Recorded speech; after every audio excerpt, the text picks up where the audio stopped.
What if the book you have been thinking about writing isn't just something you publish, but something that can open doors, build credibility, grow your business, and connect you with an entirely new audience?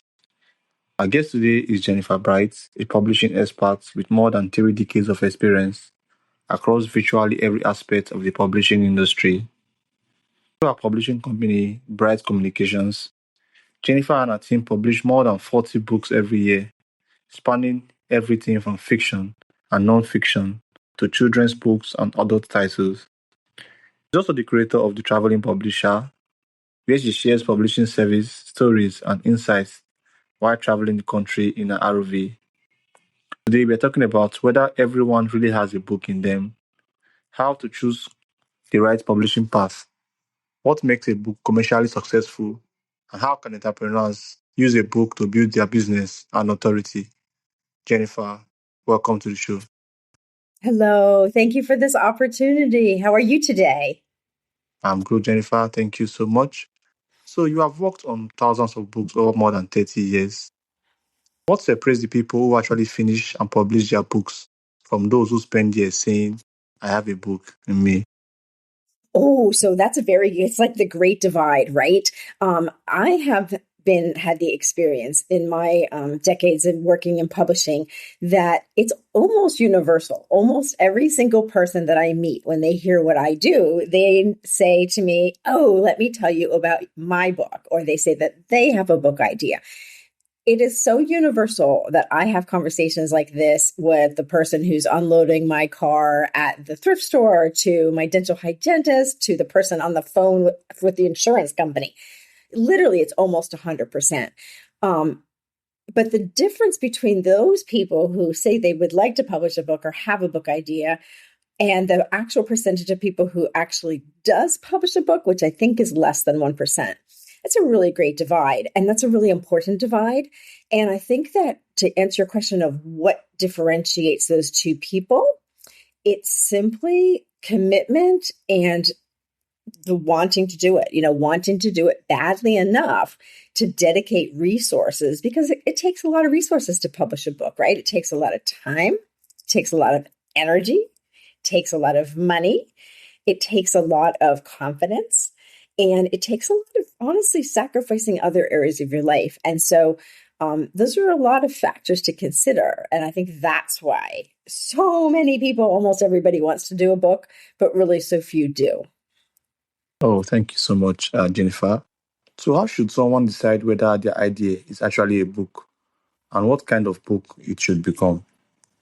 So that's a very good question. I think I hear you saying if someone would like to publish a book, what kind of book should they publish? And I think that there's two really important factors to consider. The one really important factor to consider is to publish something that your heart is in, right? Don't just publish a book because you want to publish a book. Publish a book about something that you're passionate about, something that you know about, something that maybe you really have a heart to help other people about. And that could be fiction too. Like, you might know about fiction. You might have a heart to share a story. The other, though, important thing is to publish something that that you have a good chance of selling. So what you should do if you're considering publishing a book and you're kind of thinking of like, what kind of book should it be?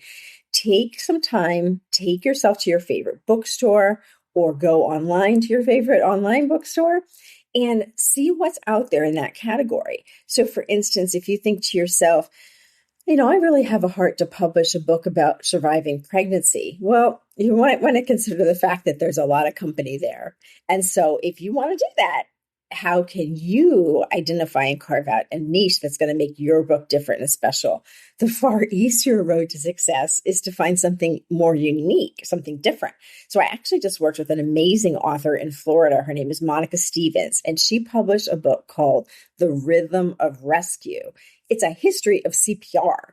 She is actually a CPR instructor. She's a nurse. She's an expert in this field. And she shares the history of CPR, but also some of her memoir and her story, but also interviews and profiles and tips and stories about leading companies in the industry. As far as we could tell, she literally published the first book that's a history of CPR. And now that's identifying a niche. Thank you so much, Jennifer. So, What are some of the biggest mistakes aspiring authors make that end up costing them time, money, or credibility? Ooh, good question. So I have some real heartbreaking stories, and I think that um, the biggest thing mistake authors make is number one, thinking they can do it all themselves and that it's not going to cost them anything. People like to say, oh, I'm just going to self publish my book and do it myself. Well, can you? Sure.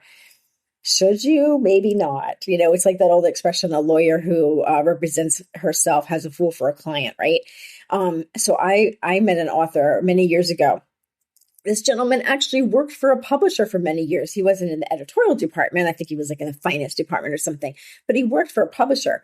He told me that he spent 2 years and $20,000 self-publishing his book. And my heart just sank because I thought to myself, I could have helped him for a fraction of the time and a fraction of that money, and it would have been so much easier on him and so much more fun, because that's something that's really important to me is we have enough drudgery in our lives. If you're going to publish a book, it should be fun.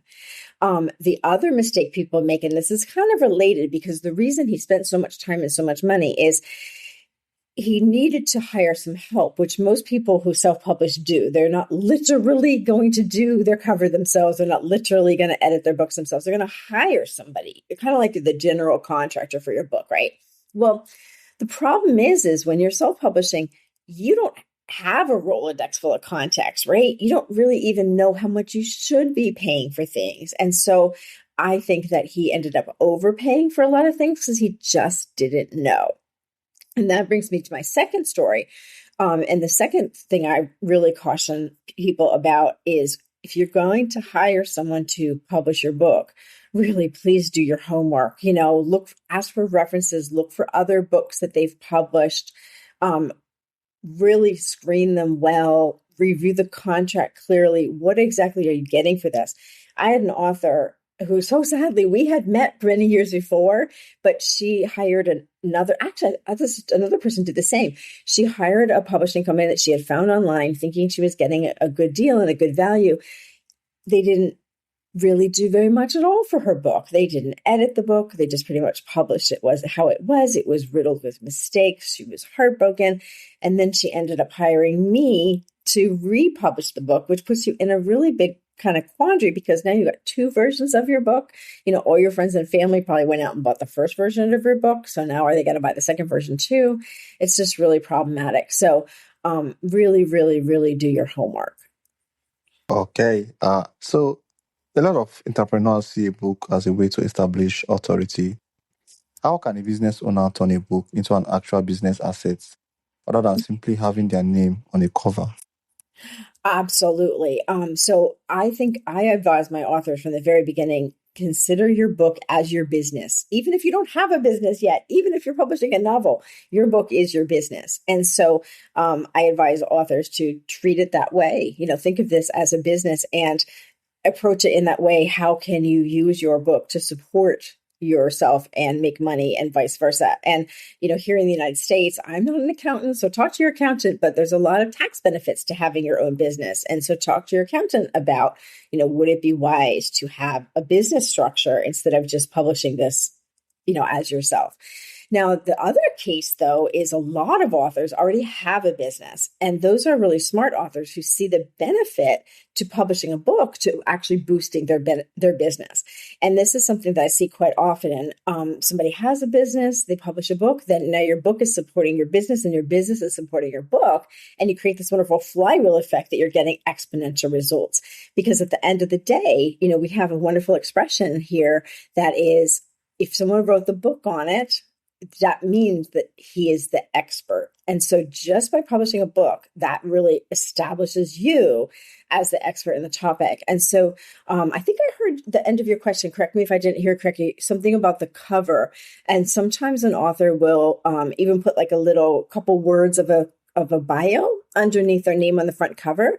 For example, maybe like if an author was a midwife and she published a book about parenting and pregnancy, she might write, she might have her degree, certified nurse midwife, but she also might say, a practicing midwife or for through 3 decades or whatever to even clearly establish her as the expert. Wonderful. Jennifer, thank you so much. I think you need that particular question right on the spot. So everyone wants to write a bestseller. These days, it's as if getting a New York bestseller is very, very easy. There are a lot of books right now I see, and they are New York bestseller. So what does it realistically take to create a book that sells? And what misconceptions do people have about becoming a best-selling author? Well, that's a really good question. And then it comes to a lot of things that something I talk about a lot, which is confidence and an author's mindset. I see this all the time. My authors vacillate between total confidence that they have this amazing, wonderful book idea that's going to sell gazillions of copies. They're going to be on the New York Times bestseller list. And then they swing completely in the other direction to suffering from severe imposter syndrome. Oh, this is a terrible book. What was I thinking? I shouldn't even be allowed to write. Nobody's going to buy this book. Nobody's going to read this book. And then a piece of it that I think is not often talked about or understood is a lot of authors actually develop a fear and self-sabotage themselves because they're so afraid that someone might get their book, read their book, find a mistake, discover them to be a fraud, and expose them as a fraud, that they actually don't really promote and support their books because they're so afraid of being successful, right? It's this terrible, terrible, terrible loop. And so there's just so many positives, though, that I talk to my authors about. Number one, if you want to be a best-selling author, the most important thing that you need to do is to create and publish a great book, right? Create and publish the highest quality, best edited, awesomest cover. If you want a book that is going to sell, you need to publish a book that will sell. And so I know not everybody has a budget to hire a full publishing package, full publishing company. And, traditional publishing deals are rare as hen's teeth, as they used to say. And so what does someone who has more of a modest budget, what do they do? So I always tell people, if you have a smaller budget, but you still want to produce a top quality book that gives you the best chance of selling a lot of copies. And we're going to get to the bestseller term in a bit here, but let's just say selling a lot of copies. You should put your money in two places. Number one, hire a professional editor. It really makes a difference. Everyone needs an editor. Even an editor needs an editor. Writers who think that they can write it and edit it themselves, no. And writers who think I'm going to have my high school English teacher or my neighbor down the street or my friend who reads a lot of books or the librarian downtown. I'm going to ask them to edit my book. Well, there's a place for that, sure. And, that's lovely if they want to help you. And please thank them in your acknowledgments and give them a free copy of the book. But that's not editing. That's more something I would call beta reading, which is giving you opinions, giving you advice. The value of a professional editor just cannot be understated because I think a lot of authors don't realize that professional editors do so many things. There's many stages of editing. There's so many different things we look for. Number one, of course, we look for things like grammar, spelling, and punctuation, right? And that's what your high school English teacher maybe would have covered. But we also look for things like consistency. Are you spelling a word consistently across the book? Or are you spelling gray with an A here, but gray with an E down here? Are you using punctuation consistently? There's that little thing called the Oxford comma, right? Before and or. Are you always using it? Never using it, or using it kind of haphazardly? Do you use a comma before the word to, TOO? Do you use a comma afterwards, so, SO? Consistency is very important. In addition to just the nuts and bolts consistency, right, of grammar, spelling, and punctuation, there's consistency in your story. Did your protagonist's eye color change from the beginning of your story to the end? I've had authors who change names of characters and don't change them consistently. Have you done something in your story where you had a character go off to meet someone at Dunkin' Donuts and then you kind of forgot about them and abandoned them there? So those are things that a good editor will catch. Another thing that editors look for is unanswered questions. So this is especially important in a nonfiction book. Especially authors, you're expert, right? This inside and out and backward and forward. And sometimes it's hard to remember that your reader does not.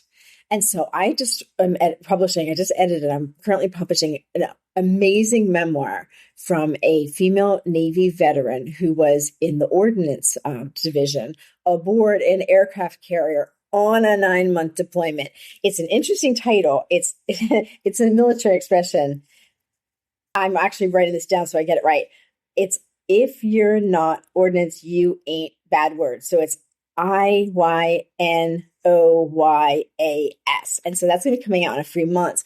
But the reason I bring that up is that this lady had lived her life. Like, she doesn't even really think about the fact that in the Navy, they call bathrooms heads and beds racks.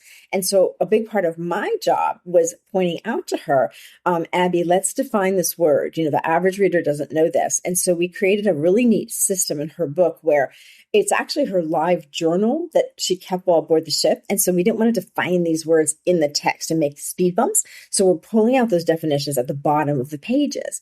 And so as the editor is kind of that bridge between the author and the reader.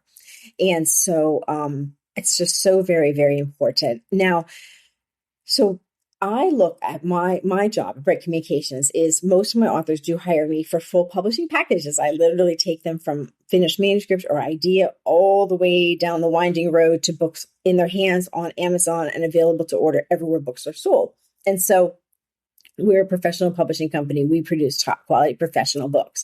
That is my job, I believe, is to set my authors up for success. So the challenge, though, if an author is, a la carting it, or if they're self-publishing it themselves, are you really creating something that looks as professional as those books that come off the printing presses, from those fancy buildings in New York? So the first step to selling a lot of copies is producing a book that sells. The other thing is what we talked about a little bit about that finding your niche. Is this a book? What is your audience? Very early on in my career, I'm a big Disney fan, and I was actually married, my second marriage, in Disney World. And I thought to myself, wow, why is there not a book about Disney weddings? Like, this is such a cool thing. I don't think a lot of people know you can be married in Disney World. It'd be a beautiful book. It'd be an informative book. And so I put together a proposal. This was pre-self-publishing days. This was where you generally looked for an agent who helped you find a publishing deal. I put together a proposal. I actually aligned with a lovely woman who was a wedding expert. So I was kind of the Disney expert. She was kind of the wedding expert. We thought we had a killer book idea, right? She even did get her agent. She had an agent. Her agent was on board. You know what question we forgot to ask? How many people actually get married in Disney World at Disney weddings? And when the publishers that the agent was pitching that book to asked that question, it wasn't a large enough market. So nobody would buy the book because they were like, well, how many people are going to actually buy this book? The niche was too small. Now, interestingly, today, I think Disney actually has books about Disney weddings. They do a lot more of them. This was early. But so that's a second thing. If you want to produce a book that sells, make sure that you're identifying your audience and that there's enough of them. There's enough of them out there to buy your book. And then what I love your question about becoming a best-selling author. Because yes, of course, every author in their heart of hearts would tell you that they would love to be on the New York Times bestseller list. That's so hard to do. It's all about concentrated sales in a small period of time. And those are sales in stores and on Amazon. So if you print your book in bulk and you sell 200 copies to your friends and family and little ladies of the church and people in the line at Target, those sales don't count. And so it's really difficult to make those bestseller lists. But what I tell authors is one of the wonderful things about publishing a book now is there's many ways to say you're a bestseller beyond the New York Times bestseller list, right? Amazon has your book ranking all the time. They update that hourly. So watch that carefully. Amazon, when a book first comes out, they'll award it badges for, top release in this category. If you see that, screenshot it because those numbers are not preserved anywhere and you want to save that forever because no one can take away from the fact that my CPR author that I mentioned earlier, The Rhythm of Rescue, she hit top new release in 3 categories, which I had never even heard of. Another important thing is Amazon also has bestsellers in categories, so not even just new release. And so anytime go to your book page, scroll down to the spec section, and under your overall bestseller rank, you're going to see your rank in category. And so, for instance, you might hit number one in the category of memoirs of survivor stories or something. And Amazon has hundreds, if not thousands, of those categories. So I encourage authors to expand your thinking of the word bestseller. You know, bestseller to you could simply mean you printed 250 copies and you sold them all. You know, that meant your book sold very well. All right, Jennifer, thank you so much. So, publishing can become expensive very quickly. If an aspiring author has a limited budget, where should they spend their money and where should they absolutely not spend it? Very good. So, very important thing I'm glad you kind of circled back on that. So, if they have a limited budget, I would for certain hire a professional editor. Oh, and you know what? I didn't get to the second thing, which is a professionally designed cover. You know, your book's cover is so important. It literally is the face of your book. We have an expression, don't judge a book by its cover, but everybody does, because what else are you going to judge a book by, right? So the job of the book's front cover is to get people interested enough that they turn that cover around and look at the back cover. The job of the back cover is to actually seal the deal and get them to buy the book. And that's true whether you're standing at a bookstore like Barnes and Noble or if you're on Amazon or bookshop.org, right? Because you see the front cover and you can click and see the back cover. You know, people think it's easy to design a book cover. It really is not. People think they can design their own book cover. They really should not. You know, it's like even people who don't work in publishing, they've been exposed to books their whole life, and they can tell when a book cover has been professionally done and when it has not. There's just that, like, je ne sais quoi about it. There's just something flat about it, or the elements are not quite right. They don't hang together well. It really, truly is an art creating a cover. You might be wondering, well, how much should I spend on my book cover? And there are companies out there. I haven't checked this out in a little while. There was one cover called 100 Covers, I think, that their thing used to be they charged $100 per cover. I don't know if they still do, but it might be something worth investigating. More often, if you're going to do the front and back cover and the template that you need to put it on, you're probably going to be in the neighborhood of $500. And that gives you many go-arounds. That gives you the discussions with the publisher or artist. If you only wanted the front cover designed, and if you came to an artist with a clear vision, and if you already had the cover art, like let's say you're doing a memoir and it's a photo of you, you'll probably pay considerably less. But you're definitely talking a couple $100. But if you consider that not having a good cover and not having a professional design cover will be detrimental to selling of your books, right? What price would you pay?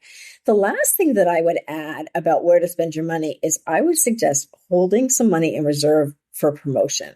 And this is a mistake that author after author after author after author after author makes.